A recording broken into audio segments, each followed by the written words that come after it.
lane for Aurelion to roam to and be able to get any potential kills. All right, well, we have new picks and bans. They're not enforced to be the same this time around, but they aren't all that different. The Caitlyn and, of course, the Jace on the other side. 3 jungle bans for RNG now. The Nidalee, the Elise, and the Rek'Sai all off the table. Looks like we're still possibly in for that Nami first pickup, but did TSM opt to take this Lee away now? Yeah, it does look like they want to do this, and this immediately is an adaptation to the first draft. So once again, RNG I'm not sure if this is directly because of this whole ban, but maybe they had second thoughts about the jungle matchup. Maybe they thought, yeah, the Skarner's not really what they were looking for, and they went for the steal instead. All right. This is really, I guess it's a delicate thing to watch unfold, but the Lee Sin is locked in. Disregard it, saying that it's picking. Yeah, the timer's a little messed up, but we do have lock-ins on the red side as well. Looper and mlxg both picking up the Rumble and Cassiopeia for xiohu. The Cassiopeia as well, I think, was Bjergsen's champion at that stage, so things entirely different. You look towards the AD carries and supports once again to see if TSM go for a Nami and the Ezreal with that. They could afford to potentially do that in this draft, this phase of the draft, right? Yeah, I definitely assume TSM would be looking for at least one of the bot lane picks here. Yeah.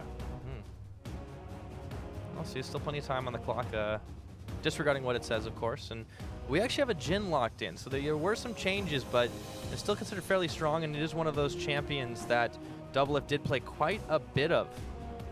Well, towards the end at least. It's actually in really the LCS summer. A lot of different picks for this time around. I don't really know like the reasoning behind picking Jhin over Ezreal this time, so I mean maybe just soul off the table means all these changes, but yeah, it looks like TSM had second thoughts about all the picks. I think the reason that you go towards the Jhin now over the Ezreal is simply because you have the Lee Sin on your team. He's able to complement the engage, so Jhin with the W can lock them down. The ultimate can also be the engage tool, which pressures summoner spells, which then means it's easier for Svenskeren to follow that up and actually hit some kind of Lee Sin combo. The Ezreal is okay once you get items for doing that with utility, but before that stage, the Q doesn't slow, it doesn't really provide anything. So I think that's the reason they've gone for the Jhin. I think for bot lane, it's mostly just about gank setup because Lee Sin as a champion really relies on having good lanes to gain. Yeah. And RNG locked themselves in the Hecarim with the jungle pool, so much of it canceled out by themselves. How does this really affect that 2v2 with the final lock-ins on TSM side being the Orianna and the Kennen? I mean, xiohu is one of the highest win rate Hecarims in the LPL. There aren't many high win rate Hecarims for what it's worth, but it also indicates to me that one of the very unique able to gank bottom champions as well with flanks is something that mlxg will like to do. I think it might actually be down there quite often, and we might see a lot of 3v3s if not more. All right, did you take hazard a guess here at the last pickup? Well, I was about to say, and then I'm like, okay, now he locks the Alistar. The Thunder Cow. So yeah, Thunder Cow, of course. I mean, Yeah, this so is...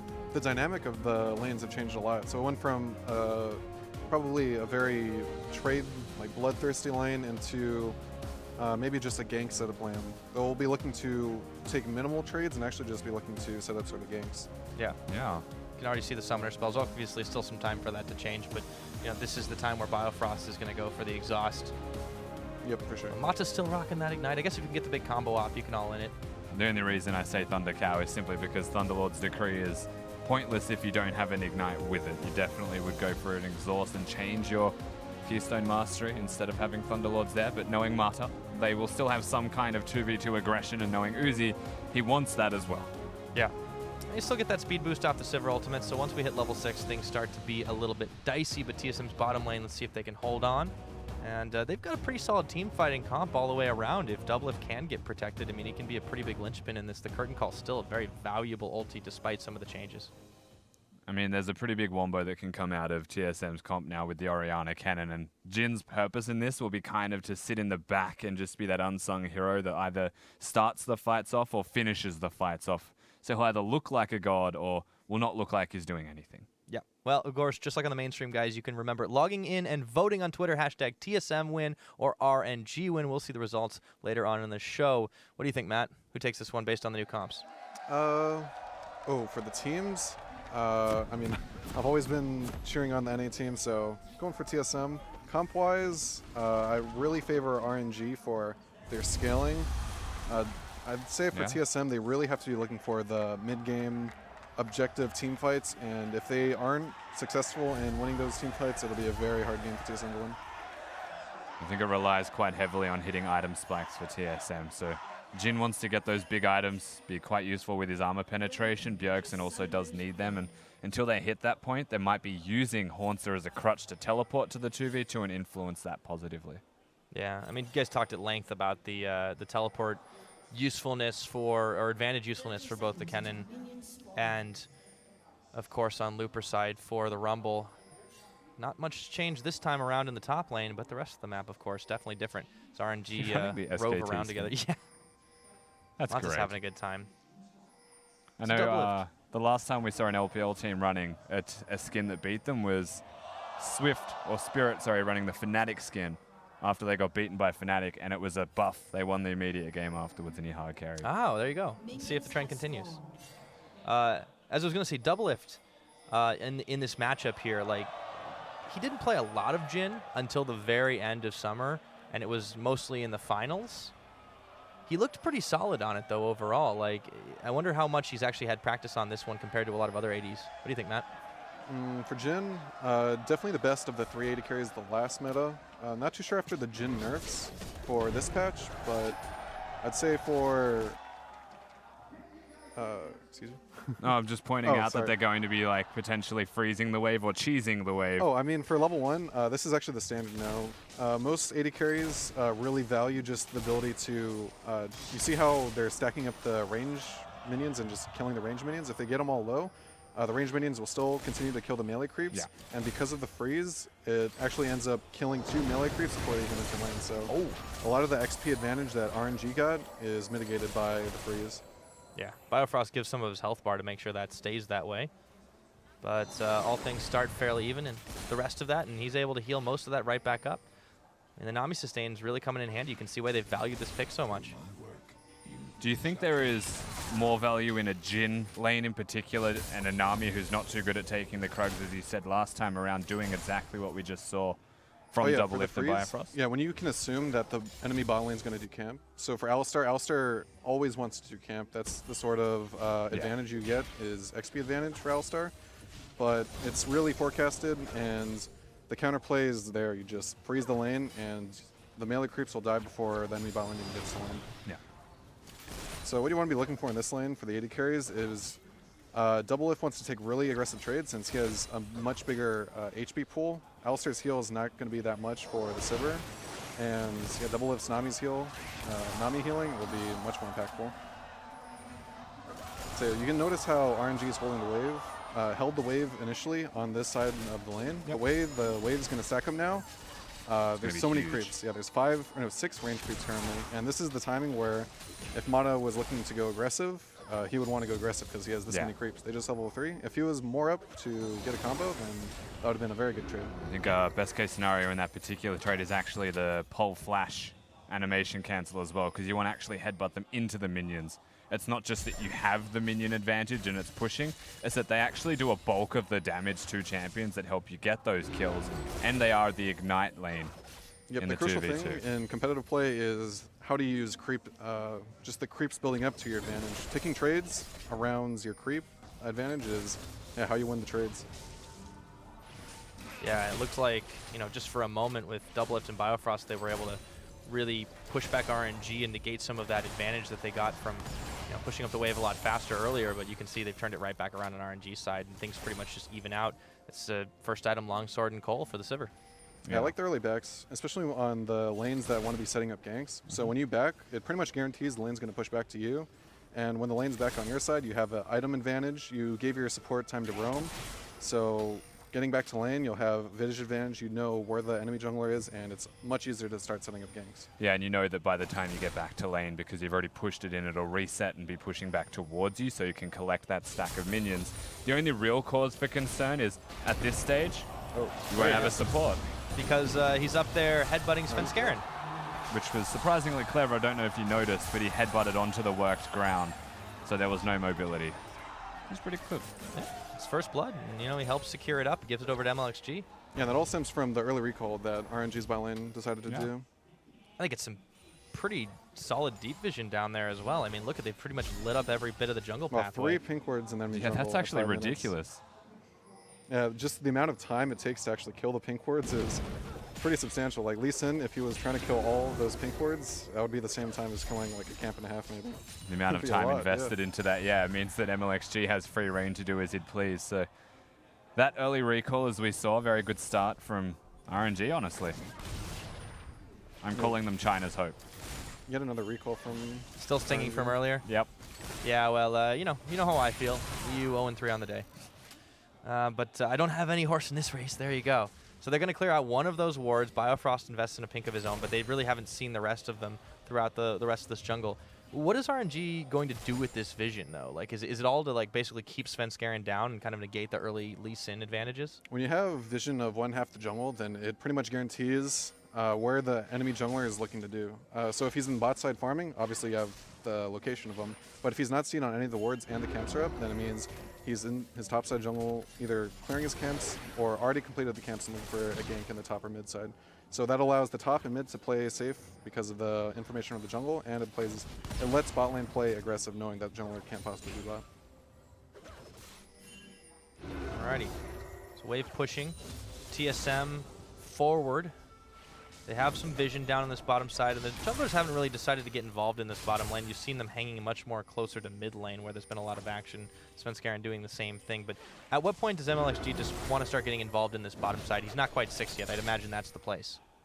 He doesn't really want to be bot lane yet, because the way RNG is actually playing is they're not looking to actually interact with the TSM bot lane. They've already recalled twice. Their whole goal is just to let the bot lanes build up, and basically how you do that is letting the wave either stack up on your side or stack up on their side, because whenever there's the sort of imbalance from where the creeps meet, so if let's say the creeps meet in the middle of the lane, it'll be very even and the creeps won't build up. But when it's uneven and it's on one person's side, eventually it'll stack up. And when it is stacked up, all you have to do is just play passive when it's not on your side, and when it's on your side, you slowly build it up and then you play aggressive. It's just a combination of backs and force at the moment. It's like similar to what you see in top lane, but bottom lanes right now are consciously doing the exact same thing. Freezes, pushes, and recalls whenever it's pushed into the turret so that it resets.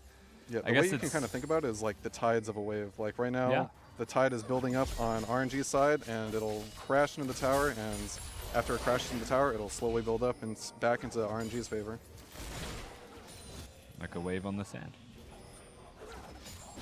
And yeah, so the ways on how to avoid bad matchups is exactly how RNG is playing. They play to build up waves or let them build up waves, and as long as they're not taking trades to be dived, then it's perfectly safe to allow the enemies to build up big waves just to let it crash, and vice versa. When you build up a big wave, even if you're in the weaker lane, or maybe even like a lane that you can get all-in on, as long as you have more creeps, then you're perfectly fine. Uh-oh. Oh! Knocking up Biofrost. He has Ignite. They choose not to use it. Yeah, he does have some sustain, so he's going to be able to get back up. Healthy enough in no time. And Uzi has really been using those spell shields kind of at the drop of a hat. It's a little dangerous if, you know, DoubleLift just like that time didn't take the bait to try for the Deadly Flourish. I mean, it's dangerous, but it's also a Nami Jhin lane where there's not too much of a threat that's going to outright kill you, especially when they already done a lot of the damage to Biofrost, who had to be quite respectful and back away. They would also have the pink ward they were on, so if they saw Svenskeren, they would have backed away appropriately. Speaking of Svenskeren. This just seems like a trade of jungles. They enter the bot side, and Hecarim's pretty happy just farming the top side. Yeah. But to touch a little bit more on wave management, for the viewers at home, especially for the AD carries who maybe they get camped a little bit, maybe they get ganked a lot, like the solution on how to not get ganked is wave management and wave control. So just like RNG is doing right now, you can simulate in solo queue. If you let the wave build up to big waves, then that's the safest way, because you're very not susceptible to ganks if you're playing it correctly. And yeah, it's just a way to maybe not optimize your farm. You'll probably miss some CS while the wave is building up or it's building away from you, but you'll be very safe. You'll be able to get to your back without dying and take pretty much only smart trades and be safe throughout the entire lane phase. That's the key to it, right? You're effectively just getting safe recalls in every single time, and you're negating a lane that might actually even beat you. So as you said, if you're playing those solo queue games, you find an opportunity to let them push into you. You might miss 2 or 3 CS.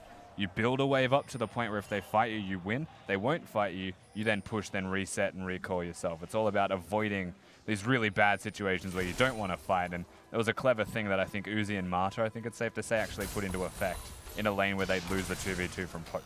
Yep. As a result, the junglers have to look for action elsewhere. Svenskeren killed mlxg up top, way back by his inhibitor turret.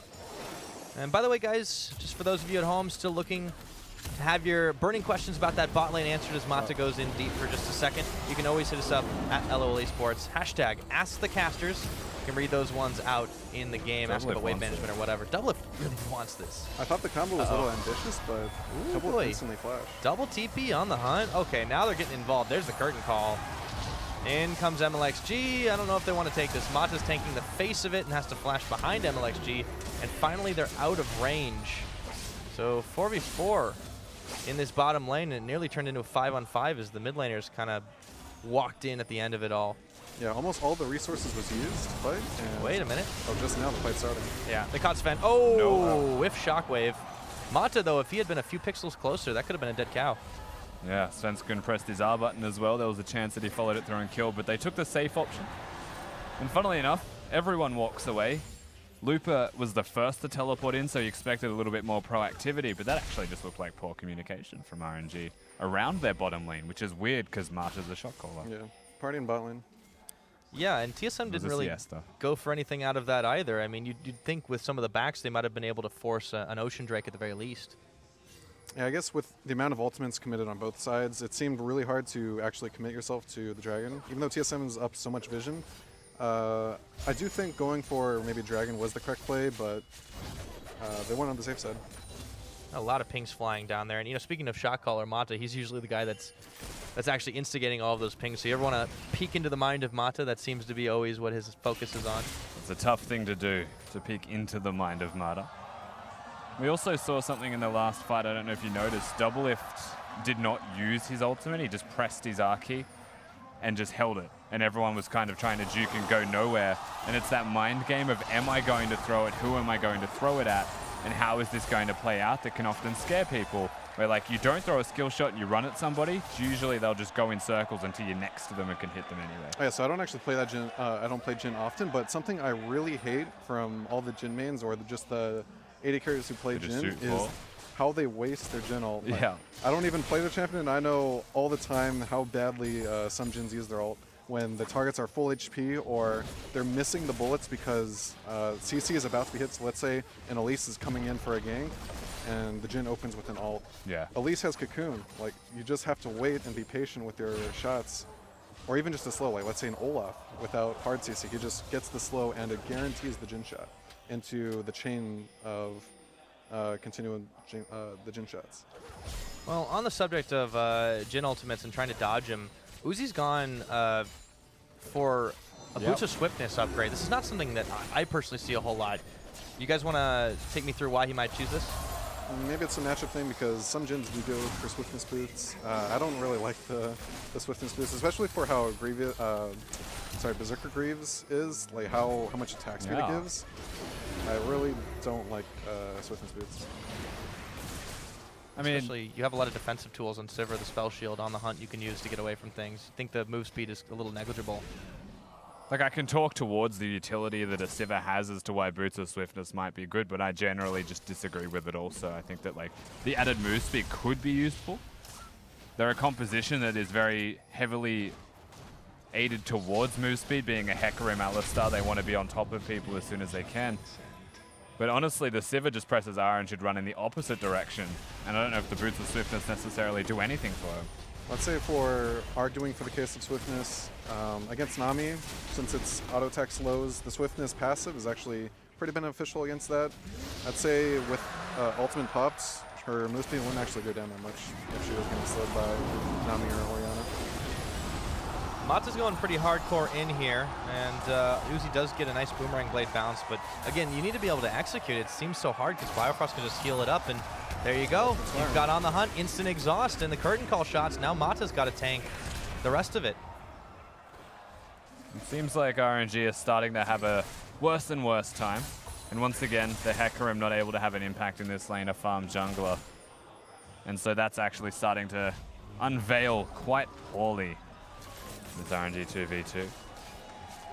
So where do you think this started to really go downhill for RNG? Because they had such a great start at shutting down Svenskeren, but you know, of course, all the action happened up topside where we were focused down here.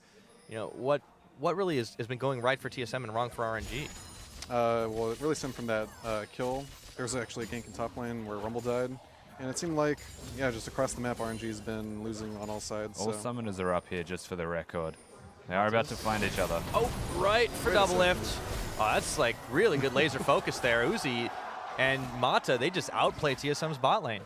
Yeah, I guess TSM was looking for maybe some sort of a cheese, but yeah. Uzi was well away from the brush. Even if Uzi did face check, he had, I'd say, the reaction time to just spell shield any sort of bubble or a CC. So really surprising for TSM to make that decision to send that brush. Yeah, I agree. That was actually quite surprising. It did feel a little bit cheesy, and this opens up so much for RNG. I'm very surprised that they were even looking for something like that. Almost reckless and not necessary ultimately. Yeah, it seems kind of odd because the time before when DoubleLift had flashed last, he flashed the combo because he wanted to win the trade. But there, he was looking to trade, but then he didn't flash the combo. Like if he used the same technique he just used, he would have been able to flash out. So my sneaking suspicion here is that he was expecting them to go on Biofrost. They were separated from each other, but as you said, Pyro, the laser focus and the ignite being available. I mean, to be honest, TSM could have won that. If DoubleLift flashed the combo, then even if Uzi does spell shield the bubble, DoubleLift would be in prime position to win the T2. So how big is that right now for RNG? We talked about losing lanes and you know how things have been kind of getting out of control for them. They're still in a gold deficit, but they pick up their first tower. They get themselves some kills and they're going in again. How big is that for them? Well, catching up in gold is obviously super important, especially for a team fight composition.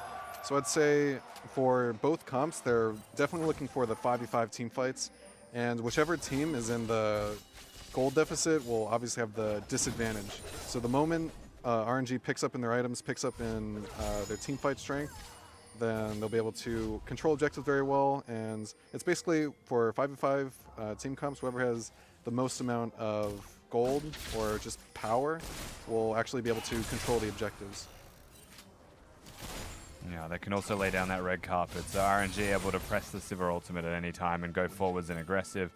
I think you're right, whoever has the gold advantage will start to press forwards, and this is actually a really good opportunity to highlight how DoubleLift's about to start to play this lane out, because the turret is gone. It's really unsafe for him to stay here past the point where he pushes it out if he doesn't know where RNG are. So you can see he pushes the wave, Biofrost comes down, and they immediately try and make sure the area is safe before they advance forward any further.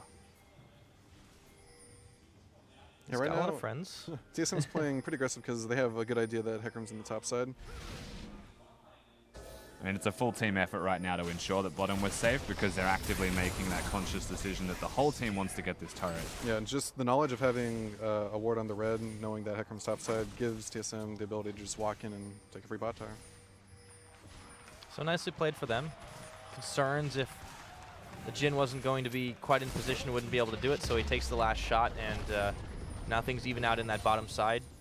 You know, the game is still TSM's gold lead right now, and they still have a lot of map control and a lot of vision on that bottom side, but RNG have shown that they definitely can really bring the heat, and that's, you know, that's still troubling if you're TSM.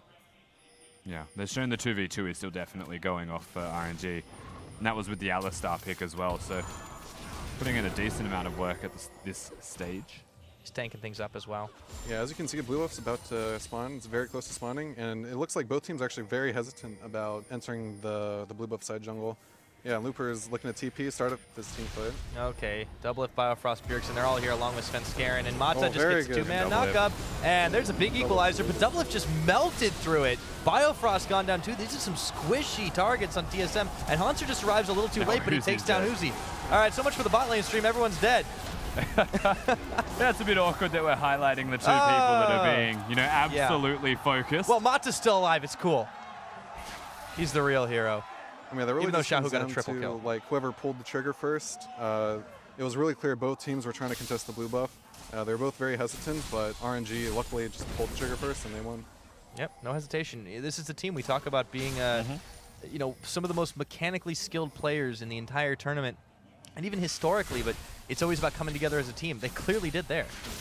They definitely did. They've even forced a Hex Drinker purchase out of DoubleLift.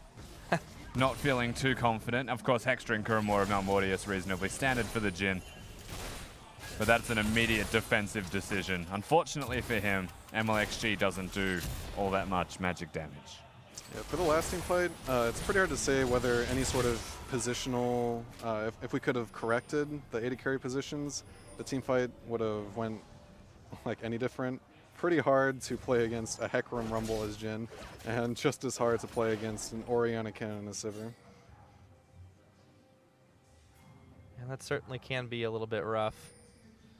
So you start to see other factors in this game kind of emerge that can affect it. Xiohu getting so far ahead now on this Cassiopeia. How does this affect TSM's decision making? Because this Jhin is not super mobile if he gets caught out by Xiohu or by mlxg. Yeah, so for competitive play, to be honest, the sort of mistakes AD carries make, a lot of it comes from team mistakes. So when AD carries are lacking CS, you can tell that the team has bad macro because they're not sending the AD carry to the right lane to farm. And just like for team fights, even though the Jhin has no mobility, the way they're setting up the team fights is inherently wrong. So whoever's trying to set up the team fight, whoever's trying to set up plays is doing it poorly because AD carry is in a bad position. They're getting engaged on, and those are things that need to be factored before anyone even goes to the objective.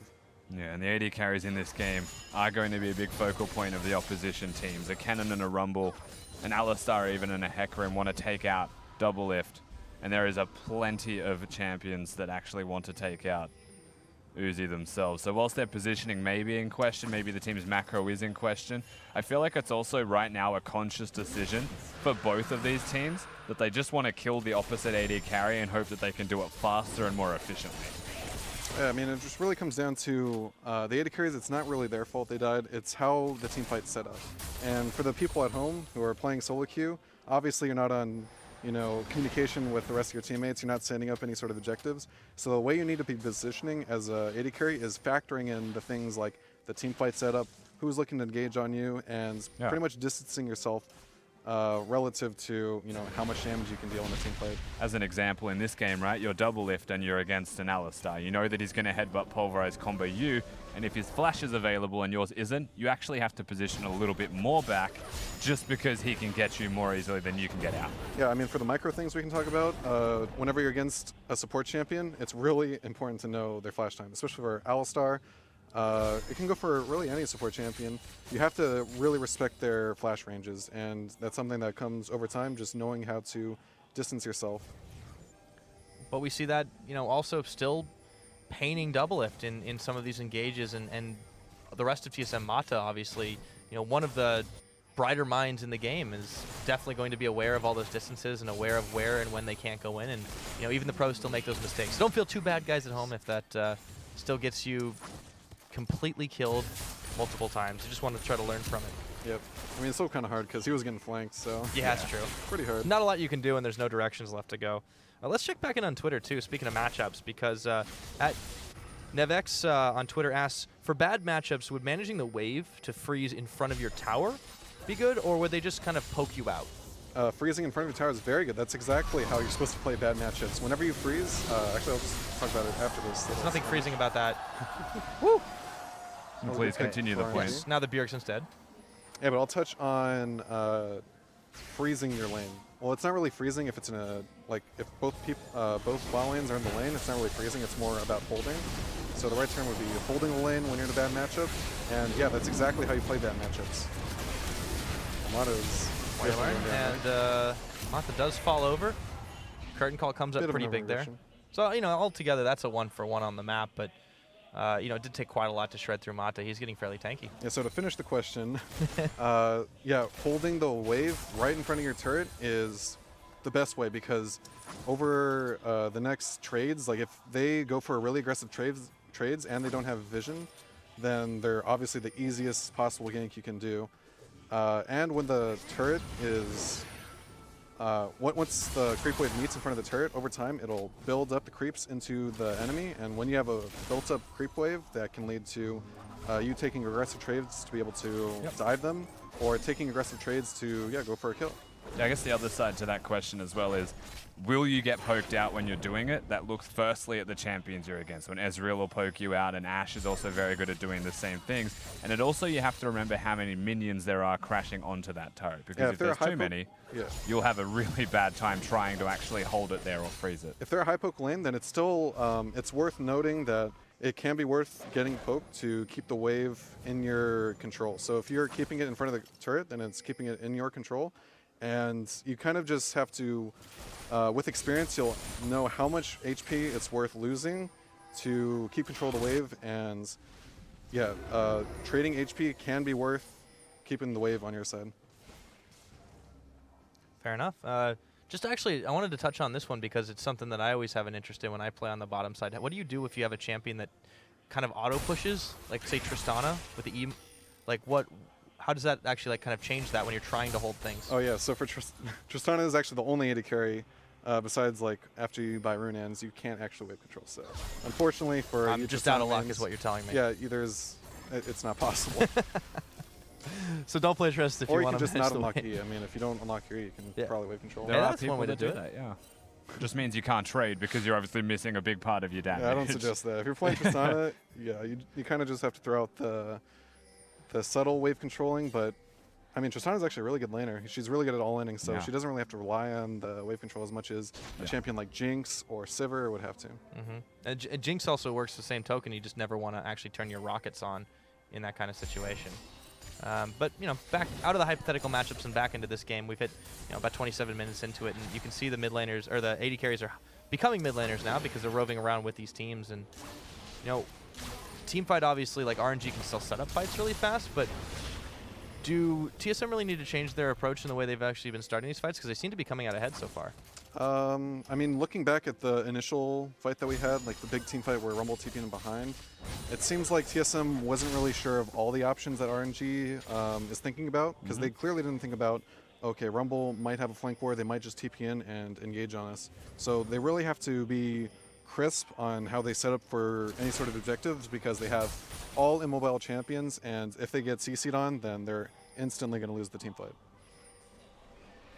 Yeah, I think there's a lot to look towards here from TSM. Their engage tools as you hit mid and late game are actually starting to be a little bit more lacking, which is why I like the Jhin change up hit from the Ezreal. It means that it gives them something more, and they don't really have a hard commit engage besides a Kennen if the flank's there, or at least in combo, or barring some miracle shockwave, which is why I think the Jhin pick here from DoubleLift is really useful. A bit of damage connects, a Kennen Q or a Nami W, they're locked down, then TSM can engage. And I think that's how they should be actually playing these fights out if they're looking to go forwards.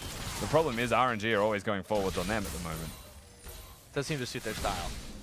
Which, yeah, makes a lot of sense. And I guess you can kind of count on that if you're looking at a composition like RNG are building. But, you know, you have this pretty big elephant in the room. It's the Cassiopeia that's 5-1 right now. How are TSM going to deal with that? I guess we'll find out after this fight. They also have a big horse and a cow running at them. There's a pretty much an entire farm going on. My god, they're an animal farm. Oh, and that's taken by mlxg. I guess similar to a Lee Sin combo, Hecarim does do a lot of bursts. So to talk about this, what's it called, the start to the fight, or basically the setup, TSM actually played that horribly wrong, because they gave up mid position and they gave up left side of the dragon position. So basically how you want to position in the team fight is making sure you get full mid lane control, so you push up the wave, you get the vision control from mid lane to dragon, and then you keep control of both the chokes and make sure RNG cannot enter. But it ended up happening that TSM was basically too scared and ran all the way to south of the dragon, and it gave RNG the position to go for a steal and just walk away. Now you are seeing DoubleLift lose a lot of his health bar there, but that was actually just a really strong macro movement from TSM across the board to let Hauntzer get a turret. So don't be fooled when Looper just throws down the red carpet and tries to kill DoubleLift. It was actually just a really good team play.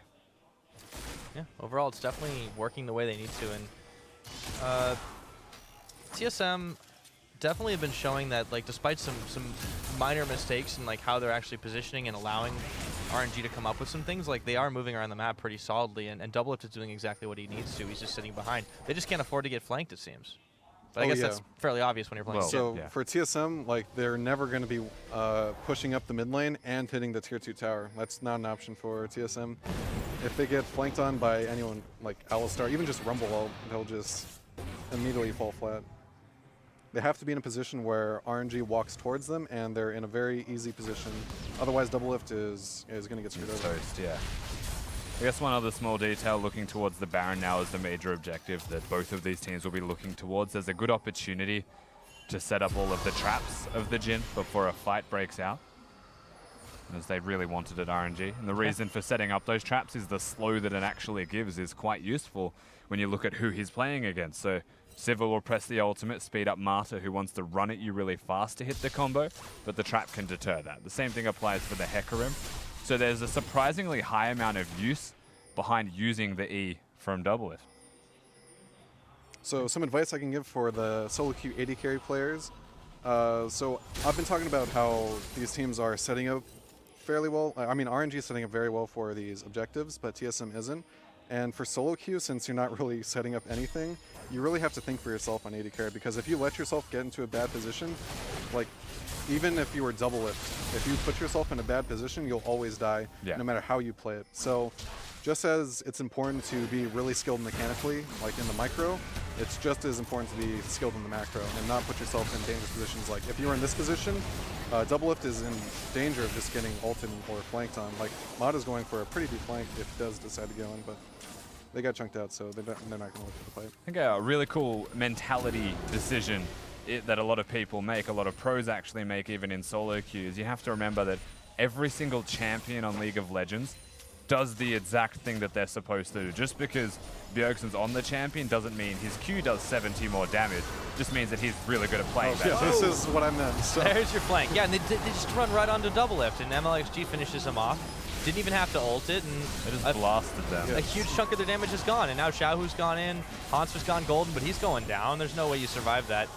And Uzi picks up another kill for his trouble. It doesn't matter who you are in the world. If you were a bronze 5 AD carry player or DoubleLift, you're going to die in that scenario 10 times out of 10. The exact point being made, right? So that was really strong stuff here from RNG's flank. And DoubleLift, you have to say, like, he's having a bad game, but it's not him having the bad game. I mean, yeah, it really just comes from TSM's macro. They really faltered in their first fight where they really didn't pull the trigger for the blue buff fight, and then it led into giving RNG a bunch of advantages. And as you saw there, that was a really horrible comp-based issue where they let themselves get flanked when they have no options against getting flanked. There's so much vision, like, to enable this setup. Like, you look at where Mata's going here, and this is just like really good for Mata though. Yeah. Like, because he holds the pulverize. Yeah, the Rumble, Alistar combo is brutal for any backline. Yeah, and DoubleLift just run over before Hauntzer can even arrive. So that, I mean, that just worked out so well for them here, and you know, kind of makes you wonder. Obviously, like in that particular situation, your positioning is super important on a less mobile champion like Jhin. If this was the Ezreal, would that have happened? I'd say there was room for outplay for a mobile carry, but if it was Mata, I wouldn't really give much of an edge. The Mata factor's pretty big. Yeah, that's the big thing, right? You can still see pink wards on the minimap as Hauntzer is dying. Those two pink wards is what set up Mata to be as aggressive as he was and get that flank. But yeah, a lot of the struggles for the, I mean, just for DoubleLift, a lot of the struggles just stems from, not from his positional errors, but yeah, just from the team-based decision to go for whatever scenario, like as you saw there, going for a tier 2 kind of siege, just let themselves get just opened on. Yeah. And you know, using on the hunt very liberally, they can just use it to kind of close those distances on rotations even. Uzi's definitely been doing his job on that flip side.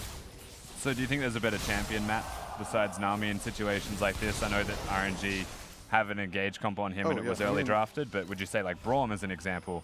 Yeah, at this point, Nami's really bad at scaling. She's not a good scaling support whatsoever. Any support would be better than Nami right now.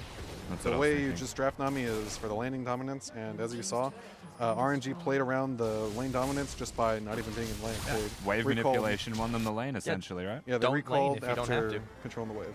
Yeah. Several ways to do that, and this is of course going to be RNG's Dragon, no problem. They control so much of this map, and you can just see all the pink wards. Every time they claim their territory, they throw down a pink flag. Oh, I think DoubleLift's about to... Uh-oh. Oh, boy.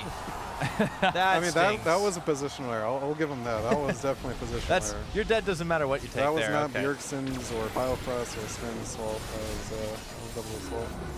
Oh, okay. So DoubleLift's officially having a bad time. It tarnishes the record, I will say. Yeah, absolutely having a rough day, but Uzi also putting in a lot of work. Between him and Mata, Yeah. you can see how RNG win on a League of Legends game. Mata's looking really good on this Alistar. Like, he has set up so many big plays. And a lot of them you can kind of see it coming, but TSM have allowed it. Oh yeah, I love Mata on Alistar. I actually look up to him just for his Alistar play. I mean, he's obviously, I'd consider the best support in the world. Maybe not currently, but for the past year, especially in his prime, he's been the best support player. And for Alistar, the way he flash combos, the way he really plays when his flash is up is something I try to mimic. And it's not revolutionary, but it's very, I think it's very legendary. Good example. Yep. And it just runs around the other side, and Bjergsen is going down. Uzi claiming another kill here. And they don't even need to finish off the teleport. Looper's just going to cancel and keep on pushing as they march down the line. And you talked about how good Mata looked on this Alistar, and obviously, like, the players definitely have their own individual reputation as Svenskeren goes in, and xiohu might actually get chunked out here. Hauntzer and Svenskeren were able to get quite a lot done, but you can see Uzi's damage is ridiculous. mlxg chases Hauntzer out of his own base with the fear. Mata flashes. That's bold. Okay, he's on to DoubleLift. And that's a triple kill for the Sivir. I mean, he just goes huge. I mean, at this stage, it looks like it's going to be potentially the game. It should actually be only 18 on Bjergsen. And once again, big plays from Uzi and Mata. The bottom lane of RNG stepping up massive. Yeah, I really like the resource allocation because, as you can see, the mid lane is at a 100 CS deficit, but for the AD carry, it's nearly an 80 CS deficit. So yeah, that's huge. It really shows how much care they put into Uzi. Biofrost used to splash. It's not very effective, and the Nexus is going down. So RNG managed to finish that one off after all, and oh man, Uzi really started claiming a lot of those kills towards the end. He's a passionate player. You can see the excitement on his face. They just beat NA's #1 seed, right? And it was on the back of the bottom lane performance. And this is one of the bottom lanes you expect to show up at Worlds. Didn't know, but they did. Yeah, I mean, there were some question marks. You talked about, we talked about teams that might have suffered in the summer, and RNG, the last performance we saw from them was that 0-3. They got swept aside by ADG, but this looks like a different team. They are a little bit more revitalized there, and Uzi and Mata had a banner game. Yeah, an impressive performance across the board. It's funny, even with a remade draft, right, Matt, they still actually adapted their play style and made it work for them. Yeah, who needs an Aurelion Soul? Yeah, I think RNG really stepped up. I really like as I said before, the resource allocation. Uzi gets a monster amount of farm. Yeah. And he's shown he can really use that. Yeah, I mean, he just does so much. Yes, he eats a lot of resources, but I mean, there's a reason you feed the puppy, because he turns into a real mean damage dishing machine. So yeah, Uzi goes big, but Mata every bit behind him, setting up those kills, setting up the roams, the vision, just utterly dominating and lighting up the TSM side of the map, and that's how they do it. Yeah, again, I think a lot of this comes back to what happened in the early stages of the game, because the bottom lane of RNG did so much work. The early recall, the early pink wards, and even the early boots from Mata letting him roam around the map and have a massive impact to get those first kills were really determining factors, where Uzi comes in, and it wasn't always protect the puppy in the early game, but man, did he do a lot of work as it went on. Yep, exactly. I mean, a lot of it just came from how they played the bot lane, just not really what exactly they did, but the sort of mentality that they had. Yeah. Their mentality was, okay, we're not even going to be in the lane. We're just going to push in the lane, let it be pushed to us, and then just recall. And Mata got an early roam off because of that, and I think that really did snowball the game, especially for leading into getting control of bot side, getting control of those 3 pink wards. Yeah. Very important for how RNG's bot lane played out. I think it's safe to say they knew their win conditions coming into it then, and they played around that, even picking the Sivir to aid in those win conditions. Really hard to dive that champion as an example. So from the get-go, it was very well refined from them. Oh, they absolutely were able to rock it, and every aspect of it that was driven from the bot lane, even if they weren't in the bot lane a lot of the time, or the action wasn't in the bot lane. They moved Mata up towards the jungle. They shut down Svenskeren. Then when they did, re-enter, and the mind games to kind of go in on DoubleLift when Biofrost was literally right in front of Mata. I mean, it's those little things. That's what makes a team, separates the good teams from the great sometimes. Yeah. You can have somebody that can do that. I think the point I'd like to reiterate is the mistakes between having sort of a bad macro like team decision and the AD carry's mistakes. So really quickly, I can go over the mistakes that DoubleLift had. Obviously, the brush 2v2 where he got comboed on. even just the time before, I don't think the flash that he did was necessarily that bad earlier on when he just flashed the combo to get a better trade. But it really didn't make sense for the next time for his flash to be available that he didn't do the same sort of thing, because he actually would have won the trade if he just flashed the Alistar combo, which is something that I've seen a lot of AD carries do. Because as Alistar, as a champion, if you miss your combo, and obviously not really missing if he flashes out of it, but if you do miss the combo, it's you're just a useless champion. You can't even do anything. Yeah. So really interesting from that point. Also, the other point was the red buff. You know, he kind of gets picked off. Getting picked off and while you're the AD carry is actually huge for the team. Yeah. It pretty much just shuts down the game for your team for, I'd say, like a minute until you respawn and you're back on the map. And that pretty much was the game play, right? Like dying Yeah. at the red buff, they went bottom and they snowballed the whole game from that. I do think I agree with you on that. The one play they made bottom lane, which was a really big momentum booster for RNG, was DoubleLift not actually flashing that combo. I think it was one mistake, but how much that meant was ridiculous. Oh yeah, I mean, one mistake on AD carry means the game for sure. Yeah, I mean, that's just what happens. Sometimes you let those little things turn into big mistakes, and it just piles on, and you can't really take it anymore. But with that, that's going to do it for us today, guys. Thank you so much for joining us. We're going to be back tomorrow, where our first game of the day will feature Faker versus Jensen. You aren't going to want to miss that. Taking a look at some of the matchups we're going to have of tomorrow. I can't wait. That is a crazy one to highlight first, right? Jensen, a lot of hype behind him against Faker, the man who he really wants to beat.